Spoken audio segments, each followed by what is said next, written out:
Are you ready for Zerg supremacy? Or are we going to see Korean supremacy? HonMonO in the bottom right is our Mint Terran. He's going up against ArbuzBudesh. In the top left are Cordovan Zerg. Looking forward to seeing these two in action, of course. I was talking a little bit about that matchup at the end of the last video that I recorded, which I actually don't know if... I never know how long these replays are when I start them up, so either we're on TikTok or we're on YouTube. I don't know which. There was a glut of TikTok replays because they were all over in like 6 minutes. And then now we've had like 12, 18-minute games and stuff like that, so it's a little bit easier to throw those on YouTube and say, all right, this isn't short-form content. At least not to the same degree.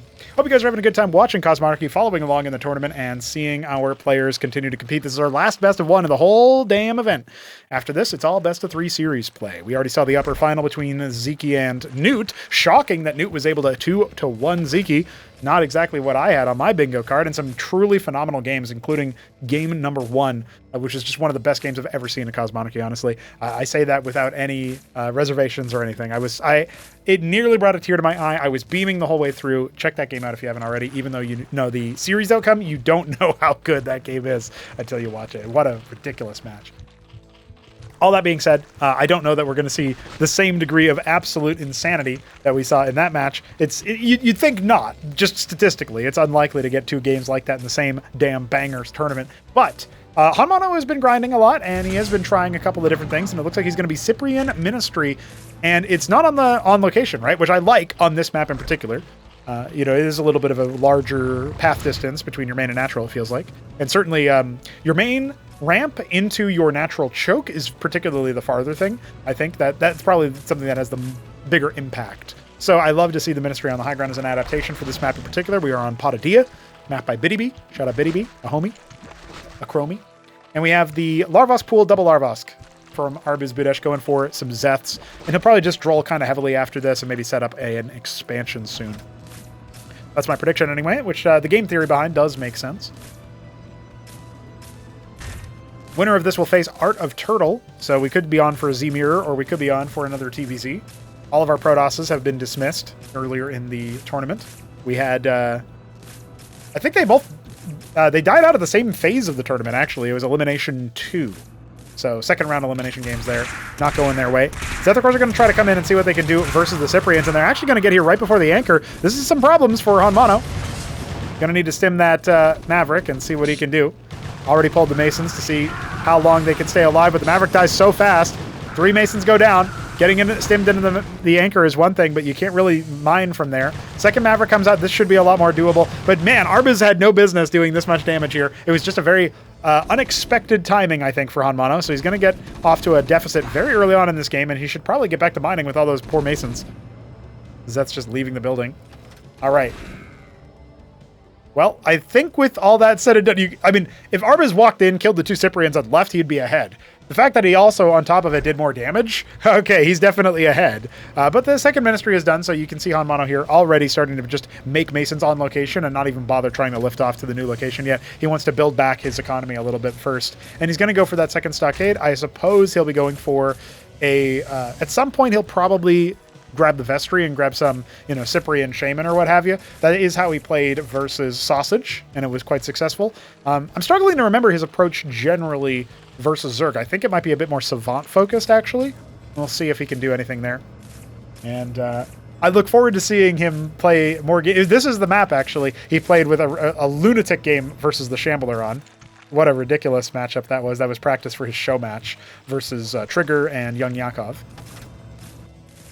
Shout out to those homies. Maybe we'll see them in Cosmonarchy again one day.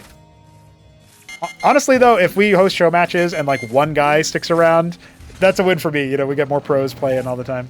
Mixu actually was talking about signing up for some more tournaments, and he was a last-minute replacement for Thermal in our show match versus Indy. So that's pretty cool, and we know Indy's down for more show matches, but we can't always break the bank for the show matches, guys. If you want more show matches, you can donate to the Streamlabs link in the description box, but that is... There's no guarantee on that one, streamlabs.com/Pronego, but yeah, check it out a little bit later on. Maybe we'll see something spike up. Ultrokors continuing to kind of dart in and around the location. We are going to see ArbuzBudesh add some Calculusks. I say Calculusks because he's making the Naths, but he has the Calculator Lake already done. So yeah, definitely going to be Calc. This could be pretty deadly. I love the one burrowed Ultrokor over here. It will eventually be scouted out. So it's probably confusing when you don't realize that your units reveal burrowed units on the ground. Also, his color is so dark, he kind of blends in with the mud there. It's pretty good camouflage, actually. Shamans are indeed on the way in some number. Shamans with the, Maverick Cyprian kind of composition, I think could actually step to Calculusks to some degree. But you need the Cyprians there for the range. They're the only thing that really equalizes it until you start to get like deployed Savant or whatever. But I do think you need the Cyprians in for range, and he has none right now, spending his gas on other things like the Shamans to begin with. Calculusks are going to be pinched off. We have the one Watchdog up here, but nothing to defend the actual mineral line. They will be flying over it, however, like directly over it. So that's a win for HonMonO. Let's see how soon he can scramble the Mavericks. Oh, he's actually going to fully kill one of those calcs. That's really good. 3 calcs is very dangerous. 2 calcs are still kind of dangerous, but you can kind of deal with them, right? Unfortunately, HonMonO is not right now. He's already lost 2 Masons. Is it going to be more? Yep, a third. A lot of spread damage on it. Yeah, but that would have been way worse for him if the third calc was still there. Get back to mining immediately, so glad to see no real interruption there. And Covenant is coming down for that Savant that we were talking about. Base number 3 on the way for our Zerg player. He's got pretty good map control, all things considered. 1 Ultrokor off to the side. He's kind of got them all off on the extremities of his bases. He did fully lose the Ultrokor earlier, so can't remake that into a calc. I have a feeling we're going to see some Calculusc supremacy soon because Ultrokors did get a cost reduction and a slight HP buff. So when the Ultrokor is more attractive and cheaper, that also makes the morph of it more attractive and cheaper. Stim Maverick is going to attack move out here and see a bunch of Ultrokors, so that's a little information there. Ministry for base number 3 coming up. Really, HonMonO is like intuiting that his opponent is expanding, and he's like, nobody out-expands me. Puts down a ministry. He expanded literally everywhere.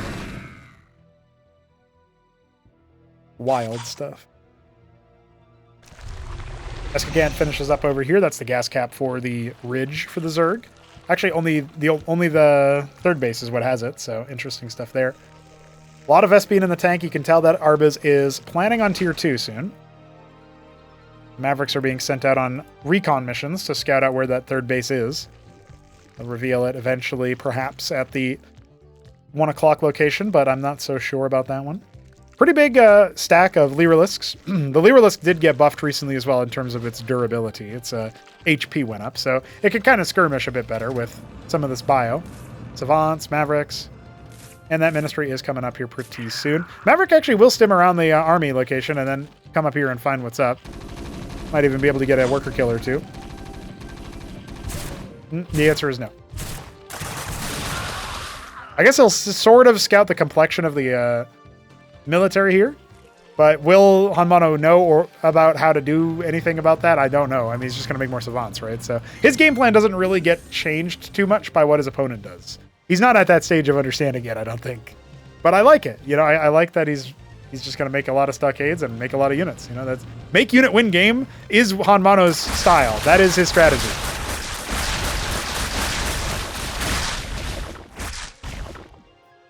Savants are going to get ready for action and get deployed.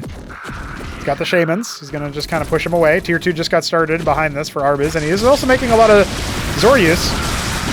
Redeploying the Ministry, redeploying the Savants as well. The Hurakan's trying their hardest to help out, but that Shaman on the front line is kind of left out by the wayside. The Mavericks need to make sure that they're restimmed if the fight is to continue, but Arbuz actually pulling away, knowing that, well, he can't quite step to that army in its current form. Definitely need some more healing. Definitely need some more Shamans. Now, one thing to note, Ultrokors are coming. Deployed Savants do defeat them pretty handily because they steal the attack speed, and that is how the Ultrokor sustains its assaults. It gets the lifesteal. So it's really dangerous to do moves like that in general. The Algord Cavern on the way, though. I like to see it. Already here and now. Let's see how much of a difference the Ultrokors end up making, because the Savants, they're in a penetration mode when mobile, and they're in a attack speed steal mode when not mobile. By the way, this run by with Zets can absolutely do a lot of damage. There's 4 Mavericks in this anchor, but that's not really that much to hoot at. Tier 2 now complete. We'll see what tech node Arbuz wants. I'm guessing Spire. That seems to be a pretty common one. He's actually making Goswaleths now, which is a cute move. That's something we see all the time.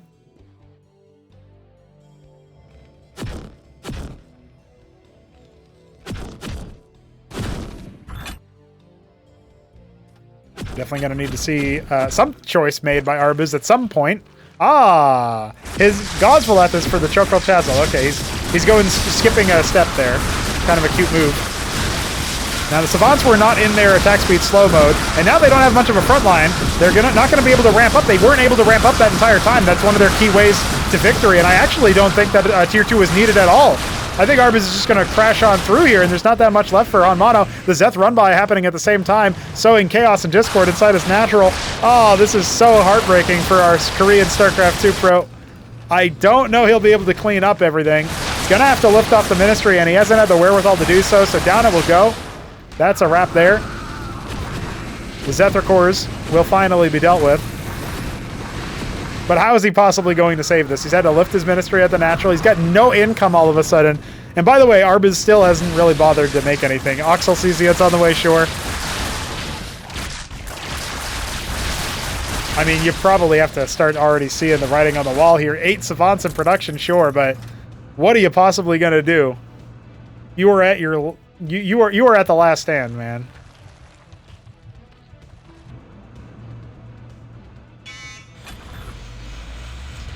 Lost the Ministry at the third base.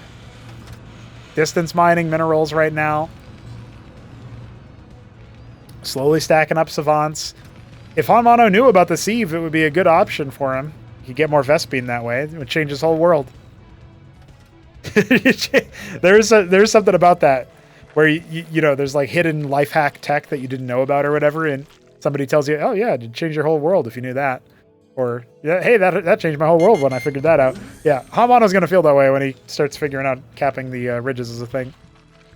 Excisance on the way as well, so we are going to see that come out pretty soon here for our Zerg player. Lots of incoming Vespene. Algoztalisks are on the way, baby. Rapid fire units. If they're attacking from further away, they actually have more armor penetration. It's kind of a cute little feature of the unit. I don't know how much it really matters, but, you know, it's a cute thing.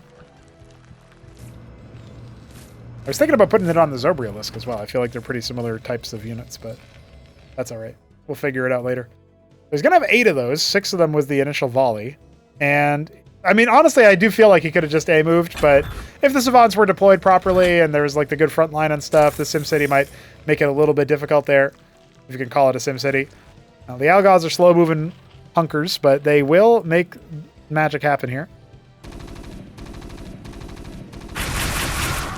As you can see.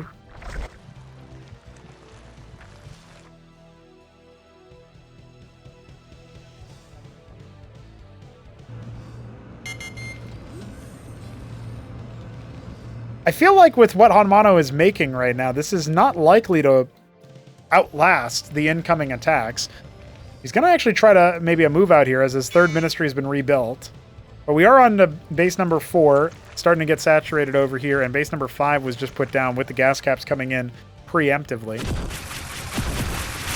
And the Algoz are out already, but, I mean, yeah, you just walked right into the Lion's Den, my friend. Now, here we're going to see the Savants do a lot better than they did before, but they're sandwiched on multiple fronts, and there's no Huracan support. They can't even finish off the Ultrokors. That's a big problem, guys. Even back all the way back here, they are deployed, but if the Algoz weren't there, I actually think that fight would have been a lot closer. But the problem is, Arbuz had tier 2. So GG is called. HonMonO has been eliminated. That will be it for him, the end of his run. And, you know, he takes all my money most of the time, so... you know, in some ways, it's a little bit nice to see that I won't have to be parting with it in the same way. But I am also sad to see him go. You know, we love a good Terran.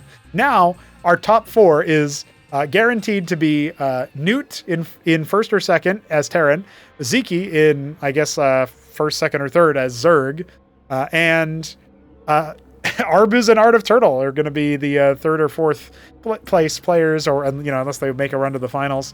They could be second place as well. So it's 3 Zergs and 1 Terra. Newt must just be like, damn, they're all dropping like flies, and I'm out here beating Ziki. All right, man. We'll find out what happens in those final best of threes, so tune in for those later on YouTube.